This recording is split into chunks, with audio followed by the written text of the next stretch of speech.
गुरु ब्रह्मा गुरु विष्णु गुरुदेवो महेश्वरा गुरु साक्षात्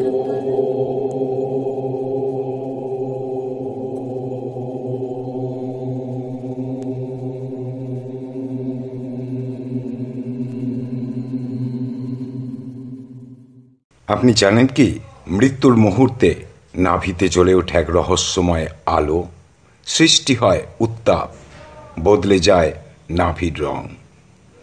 এই আলো কি আত্মার বহির্গমনের সংকেত, নাকি কোনো অজানা মাত্রা থেকে আসা একটি বিশেষ মেসেজ, নাকি এটাই সেই গোপন দরজা যা জন্মের পর বন্ধ হয়ে যায় আর খুলে যায় মৃত্যুর মুহূর্তে? আত্মাকে এখান দিয়েই শরীর ত্যাগ করে। এই ভিডিওটা না দেখলে আপনি জানতেই পারবেন না মৃত্যুর ঠিক আগেই আমাদের শরীরের মধ্যে খুলে যায় এক দেবদ্বার। শুরু করা যাক আজকের আলোচনা। আর একটা কথা বলে দিই, আগামীকাল সংবাদ ভয়েস 9 চ্যানেলে দেখবেন একটি অদ্ভুত আলোচনা। মৃত্যুর আগে যে শব্দটা শুনবেন সেটাই আপনার পরবর্তী জন্ম ঠিক করবে। দেখতে ভুলবেন না। আপনারা তো জানেন শ্রী বিষ্ণুর নাভিপদ্ম থেকে জন্ম নিয়েছিলেন ব্রহ্মা। এটা একটা প্রতীক। এর অর্থ হল সৃষ্টির শুরু নাভি থেকেই। গরুড় পুরাণ বলছে আত্মা শরীর ত্যাগ করে একাধিক দ্বার দিয়ে, যার মধ্যে নাভি হল অন্যতম। তিব্বতীয় ধর্মগ্রন্থে বলা হয়েছে মৃত্যুর সময় নাভি থেকে জ্যোতির্ময় এক আলো নির্গত হয়। উপনিষদের দৃষ্টিকোণ থেকে বিচার করলে নাভিকে বলা হয় সৃষ্টির জ্বলন্ত অগ্নিকুণ্ড, যেখানে প্রাণের বীজ নিহিত থাকে। আর যোগশাস্ত্র বলছে নাভি হলো আমাদের 7টি চক্রের তৃতীয়টি, অর্থাৎ মণিপুর। এটা হলো তৃতীয় শক্তিকেন্দ্র। এর অবস্থান নাভির সামান্য উপরে। আর এই চক্রের সঙ্গে যুক্ত রয়েছে অগ্নি, আত্মস্মৃতি, আত্মবিশ্বাস ও ইচ্ছা শক্তি। বলা হয় এখান থেকে উৎসারিত হয় জীবনী শক্তি, চেতনার তেজ এবং সত্তা, নিয়ন্ত্রণ ক্ষমতা। যোগ বলছে যখন এই চক্রটি জাগ্রত হয় বা সক্রিয় হয় তখন মানুষ নিজের অন্তর্জ্ঞান, জীবনের নিয়ন্ত্রণ এবং আত্মশক্তিকে উপলব্ধি করতে পারে। আর তন্ত্রশাস্ত্র বলছে নাভি হলো জীবনের সূর্য। এখানেই জ্বলে ওঠে আত্মার আলো সর্বপ্রথম। এবার বলি ঠাকুর শ্রীরামকৃষ্ণদেব কি বলেছিলেন। তখন নাভি, লিঙ্গ ও গুহ্য হচ্ছে মনের বাসস্থান, আর এখানেই চৈতন্যের উদ্ভব ঘটে। সোজা কথায় নাভি শরীরের একটা অংশ, কিন্তু আধ্যাত্মিক দিক থেকে এটি শক্তির কেন্দ্র, যেখানে জীবাত্মার ঘুম আবার জাগরণও। নাভিতে মনঃসংযোগ এবং সাধনার মাধ্যমে আত্মচৈতন্যকে জাগ্রত করা যায়, আর এটাই হলো আধ্যাত্মিক উন্নতির পথপ্রদর্শক। এবার শারীরগতভাবে নাভির কথা বলি। মাতৃগর্ভে শিশু মায়ের শরীরের সঙ্গে যুক্ত থাকে একটি আম্বিলিক্যাল কর্ডের মাধ্যমে, আর এই কেন্দ্রবিন্দুটাই হলো নাভি। এই কর্ডের মাধ্যমেই শিশু খাদ্য, অক্সিজেন ও অন্যান্য উপাদান পায়। জন্মের পর এটি কেটেই শিশুকে মায়ের কাছ থেকে আলাদা করা হয়। তাই বলতেই পারি এই নাভি জীবনের শুরুতেই প্রাণের প্রবেশদ্বার। প্রাচীন ভারতীয় দর্শন বলছে শরীর শুধু অস্থি, মজ্জা, মাংস নয়, এর প্রতিটি অংশ এক একটি শক্তি কেন্দ্র, যেখানে চেতনা ও প্রকৃতির তত্ত্ব মিশে আছে। বহু সাধক বলছেন আত্মা যখন মাতৃগর্ভে প্রবেশ করে তখন নাভির মধ্যে জ্বলে ওঠে অগ্নি। আপনারা জানেন অগ্নির দেবতা হলেন ব্রহ্মা। শুরু হয় শরীর ও প্রাণের সমন্বয়। সারাটা জীবন এই অগ্নি আমাদের সমস্ত চেতনা, বিপাসন, স্পন্দন ও বিকাশে গুরুত্বপূর্ণ ভূমিকা রাখে। এমনকি ঋগ্বেদ ও অথর্ববেদেও বলা হয়েছে অগ্নি হল আত্মার বাহক। বলা হয়েছে অগ্নি সেই শক্তি যা আত্মাকে মৃত্যুর পর অন্য জগতে পৌঁছে দেয়। আপনারা হয়তো ভাবছেন শরীরের যে অংশটি নিয়ে আমরা কোনো ভাবনা চিন্তাই করি না, এটাই এত কিছু? হ্যাঁ, কারণ জীবন ও মৃত্যুর সঙ্গে এই অংশটির একটা গভীর সম্পর্ক রয়েছে।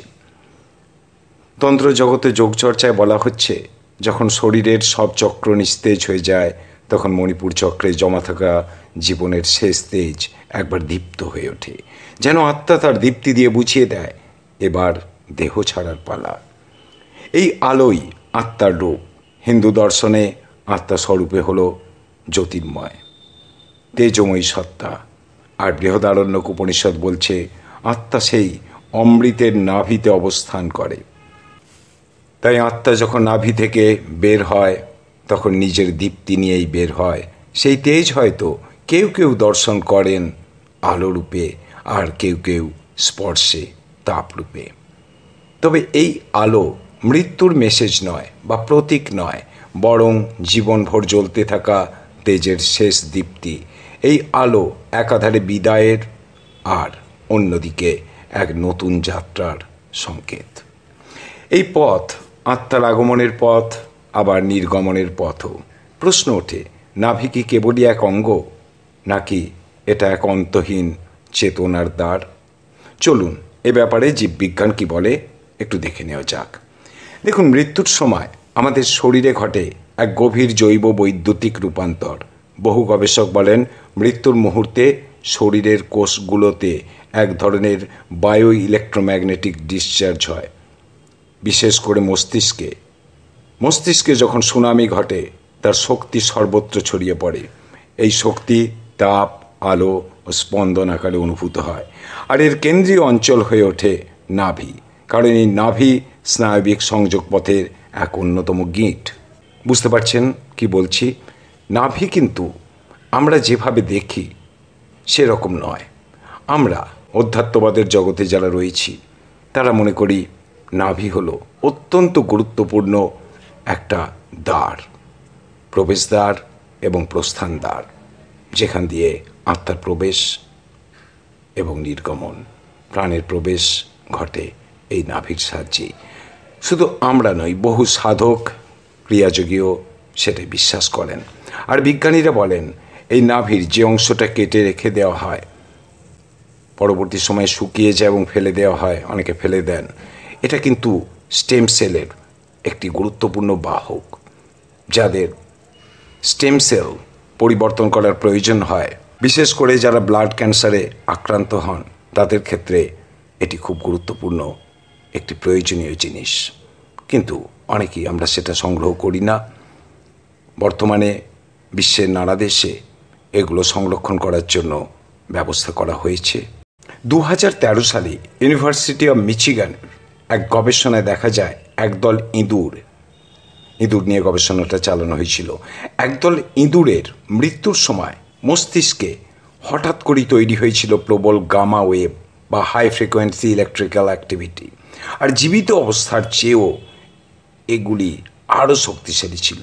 অর্থাৎ যে গামা অ্যাক্টিভিটির কথা বলছি, গামা ওয়েভের কথা বলছি, সেই মুহূর্তে বহু বিজ্ঞানীর মনে হয় তারা এক আলো দেখতে পাচ্ছেন যা শরীর থেকে বেরিয়ে যাচ্ছে। এই আলো কি কেবল নিউরোকেমিক্যাল প্রতিক্রিয়া? ডিএমটি নামক একটা প্রাকৃতিকভাবে উৎপন্ন হ্যালুসিনোজেনিক কেমিক্যাল।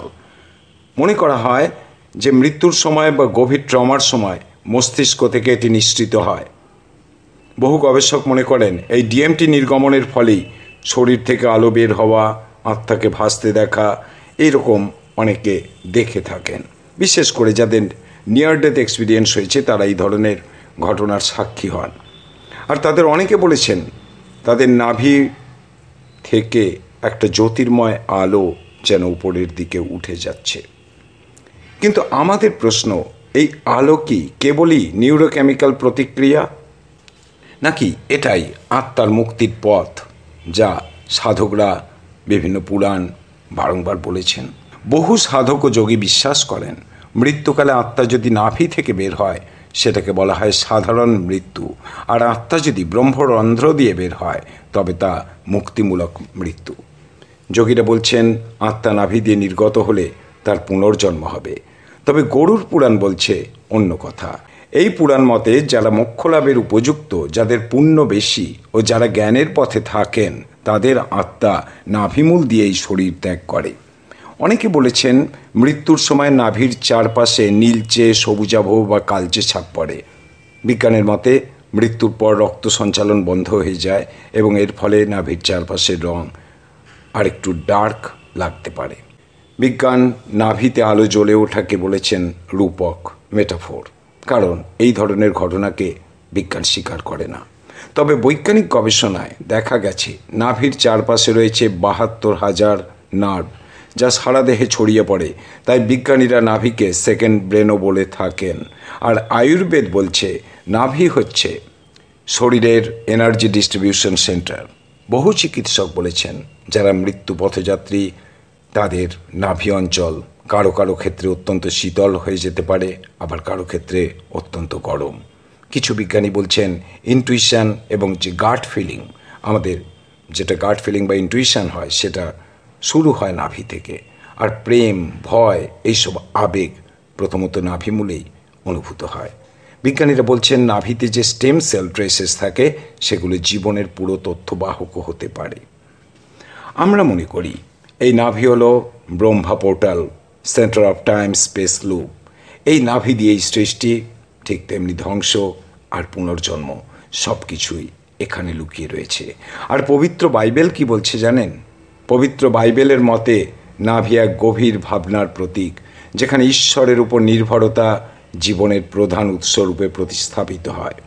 নাভি হলো এমন এক প্রতীক যা দেহ ও আত্মা উভয়ের জন্য ঈশ্বরের দ্বারা প্রদত্ত পুষ্টি ও নির্ভরতার ভাবনা প্রকাশ করে। সোজা করে বললে, শরীর ধরে রাখতে গেলে পুষ্টির প্রয়োজন। শরীরের বিকাশ এবং শক্তির জন্যই পুষ্টির দরকার হয়। আর আত্মার প্রয়োজন হয় আধ্যাত্মিক পুষ্টি। প্রভু যীশু বলেছেন, আমি জীবনের অন্ন। এই কথাটার মানে আমাদের প্রকৃত খিদে শুধু দেহের জন্য নয়, আত্মার জন্য। আর সে আত্মার ক্ষুধা মেটে কেবল ঈশ্বরের সঙ্গে সম্পর্ক স্থাপনের মধ্য দিয়ে। তাই নাভি হয়ে ওঠে দেহ ও আত্মার মধ্যে ঈশ্বরের দ্বারা স্থাপিত এক পবিত্র যোগসূত্র। তাই বলি, এটা এক রহস্যময় দরজা, যার এক পাশে জন্ম, অন্য পাশে মৃত্যু, আর মাঝখানে ঈশ্বরের স্পর্শ। আজ এই পর্যন্ত আপনারা বিভিন্ন বিষয় নিয়ে আলোচনার জন্য বেশ কিছু বিষয়, খুব সুন্দর সুন্দর বিষয় নির্বাচন করে পাঠিয়েছেন। আমি ধীরে ধীরে এগুলো ভিডিও আকারে প্রকাশ করব। সময়ের অভাবে হয়তো খুব তাড়াতাড়ি সম্ভব হবে না, তবে আপনাদের সকলকে আমি ধন্যবাদ জানাবো যে আপনারাও নতুন করে ভাবছেন, নতুন করে আপনাদের মতামত জানাচ্ছেন, প্রশ্ন করছেন, উত্তর জানবার চেষ্টা করছেন। আমিও চেষ্টা করব আমার শ্রীগুরুর আশীর্বাদে যে জ্ঞান প্রাপ্ত হয়েছি এবং যে জগতের মধ্যে রয়েছি, অধ্যাবসায় পড়াশোনার জগৎ এখনও পর্যন্ত চালিয়ে যাচ্ছি, এবং বহির্বিশ্বের বিভিন্ন জায়গায় যে সমস্ত অধ্যাত্মবাদীরা গবেষণা করছেন আধুনিক বিজ্ঞান কোন পথে এগিয়ে চলেছে এবং কিভাবে আমাদের দর্শনকে তারা ফেলে না দিয়ে তা নিয়ে গবেষণা শুরু করেছেন, তার সমস্ত জ্ঞান আপনাদের সামনে উপস্থিত করার চেষ্টা করব যেটুকু সম্ভব আমার মতো এক ক্ষুদ্র মানুষের দ্বারা। ভালো থাকুন, আনন্দে থাকুন। আবার দেখা হবে পরের ভিডিওতে।